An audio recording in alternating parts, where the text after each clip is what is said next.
मारने के लिए पीछे पीछे जाने लगे। अब कन्हैया उस समय आगे आगे और यशोदा मैया पीछे पीछे। समस्त देवता देख रहे हैं, वाह प्रभु आप आगे आगे भाग रहे हो और आज मैया की पिटाई से, क्योंकि मैया मारेगी तो चोट लगेगी और कन्हैया भाग रहे हैं। जिनके इशारे से ये सारी सृष्टि चलती है, जिनके पलक झपकने से ही ये सारी सृष्टि नष्ट हो जाती है, जो एक संकल्प करे और सृष्टि का अंत हो जाता है, जिनकी संकल्प मात्र से सृष्टि का निर्माण होता है, जिससे काल भी भयभीत होता है। और वो मैया के एक छड़ी से डर रहे हैं और मैया को कहते हैं कि मैया पकड़ के तो दिखाओ तुम मुझे। तो मैया ने कहा अच्छा तो ऐसा ही काम तुम गोपियों के साथ करते हो हैं? आज पकड़े गए, जैसा तुम मुझे सता रहे हो ऐसे ही गोपियों को भी सताते हो। तभी वो मेरे पास आती है शिकायत लेकर, उनकी मटकी फोड़ देते हो, माखन गिरा देते हो, माखन ग्वाल वालों को भी खिला देते हो, दूध दही सब कुछ उनका बर्बाद कर देते हो। लाला आज तो मैं नहीं छोड़ूंगी। और मैया ने उस समय कन्हैया को पकड़ लिया, कन्हैया पकड़े गए। अब उस समय जो गोपियां आई भगवान के दर्शन करने के लिए, सबकी सब खड़ी हैं और कह रही है यशोदा छोड़ दो ना आज, क्योंकि लाला ही है, अभी छोटा है, छोड़ दो इसे। भैया कहती नहीं आज नहीं मैं छोड़ूंगी, आज तो इसे सबक सिखाऊंगी। अब प्रभु ने उस समय मुस्कुराना बंद कर दिया। अब भगवान उदास हो गए कि मैया अब मारेगी, तो मैया ने छड़ी नहीं मारी। मैया कहती लाला तुम ऐसा मुंह बना रहे हो तो छड़ी से नहीं मारूंगी, परंतु आज मैं तुम्हें ऊखल से जरूर बांधूंगी। और रस्सी मंगवाई, ऊखल से भगवान को बांधने लग गई। और उसी समय जब भगवान को बांधा, गोपी को ऊखले दामनः बंधव प्राकृतम ततः। भगवान को मैया ने ऊखल से जब बांधना प्रारंभ किया तो 2 अंगुल का फासला रह गया। कभी भी भगवान को बांधना हो तो भगवान प्रेम से बांधते हैं। सुखदेव जी महाराज कहते हैं कि भगवान बिना प्रेम के बांधते ही नहीं है। और भगवान को मैया बांधने लगी 2 अंगुल का फासला, क्योंकि मैया के अंदर अहंकार है कि मैं मैया हूँ। वो कन्हैया बंध नहीं रहे। मैया कह रही लाला जल्दी बंध जा, मैंने काम करना है, आज मैं तुझे ऊखल से बांध के काम करूंगी। और उस समय कन्हैया बंध गए कि मैया तो हार गई, ऊखल से बंधे। मैया काम करने लग जाती और कन्हैया उस समय ऊखल को घसीटते हुए ले गए। यमला अर्जुन जहाँ पर थे, दोनों के बीच में उस समय थोड़ा फासला था। कन्हैया बीच में से निकली दूसरी तरफ और ऊखल को उस तरफ रखा और एक झटका मारा, दोनों ही वृक्ष पृथ्वी पर गिर पड़े। बोली वृंदावन बिहारी लाल की जय हो। और जब नीचे गिर जाते हैं तो उस समय जो देवता थे, जो वृक्ष बनकर श्राप भोग रहे थे, नारद जी ने दिया था उनको श्राप।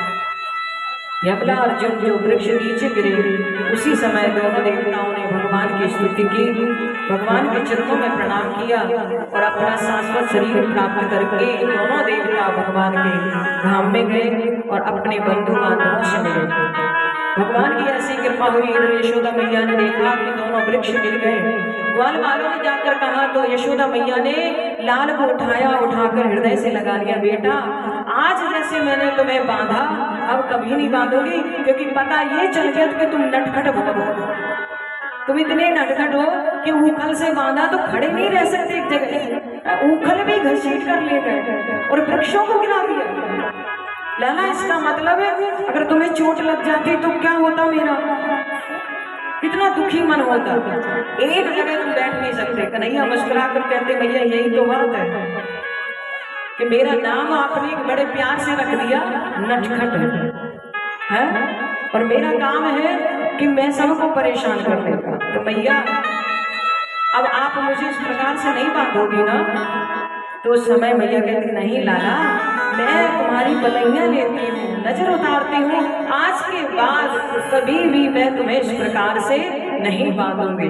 परंतु बेटा कभी भी लाल मेरे इस प्रकार से गोपियों को ना सताया करो, ना मुझे सताया करो। कन्हैया कहते ठीक है भैया। और उस समय कन्हैया 6 वर्ष के हो गए। और उसके बाद सुखदेव जी महाराज कहते बंधु बांधवों के साथ प्रभु उस समय बैठे हुए थे तो देखा कि भगवान उस समय सोचने लग गए कि अब गोकुल छोड़कर वृंदावन में जाना चाहिए। और उस समय वृंदावन के लिए प्रस्थान करते हैं। नंद बाबा आदि से कहा तो सभी वृंदावन के लिए जाते हैं। और उस समय वृंदावन के दर्शन करते हैं समस्त भक्त, क्योंकि वृंदावन धाम बहुत सुंदर है। जब वृंदावन के दर्शन करते हैं प्रसन्न चित्त होते हैं। बोली वृंदावन बिहारी लाल की जय।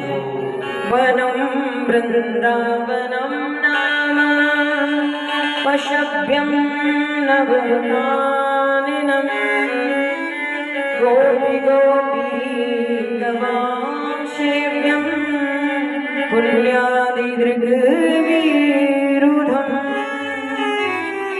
भगवान सभी बंधु बांधवों के साथ वहां पर जब वृंदावन में पहुंचते हैं तो प्रातः काल प्रभु गाय चराने के लिए जाते हैं। वहां पर ही राधा रानी आई।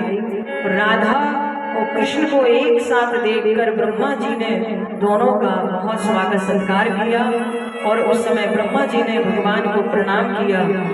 भगवान ने उस समय ब्रह्मा जी को देखा, आशीर्वाद दिया। समस्त देवता भगवान को प्रणाम करते हैं। बोली वृंदावन बिहारी लाल की जय, बरसाने वाली की जय। और वृंदावन के वन में ही ब्रह्मा जी ने 2 माला दी, एक राधा को और एक कृष्ण को। और कहा कि रिश्ते को पक्का करने के लिए जरूरी है प्रेम, क्योंकि आप दोनों प्रेम करेंगे परंतु रिश्ता तो ऐसा होना चाहिए। और भगवान ने अपनी मर्जी से राधा को प्रेम नहीं किया। राधा को प्रेम करने के लिए ब्रह्मा जी ने कहा कि हे प्रभु अब आपको प्रेम की परिभाषा बतानी चाहिए।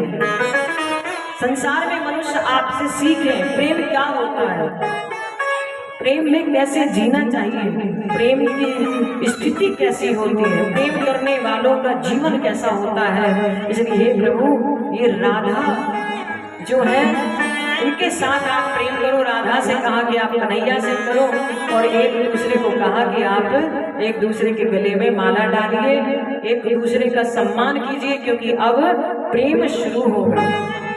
उसी समय राधा कृष्ण एक दूसरे के गले में माला डाली और वहां पर उनका प्रेम विवाह हुआ। आत्मा का, शरीर का नहीं, आत्मा से एक दूसरे को अपना माना।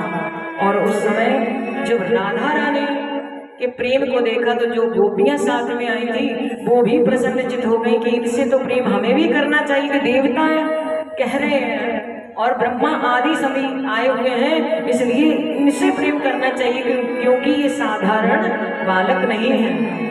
जिन्हें ब्रह्मा आदि ऋषि मुनि देवता आदि प्रणाम करते हैं वो कौन है? सच्चिदानंद भगवान है।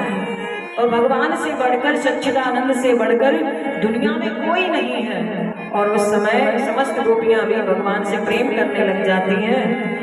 और गोपियां कहती हैं राधा रानी से कि हे राधा रानी सुने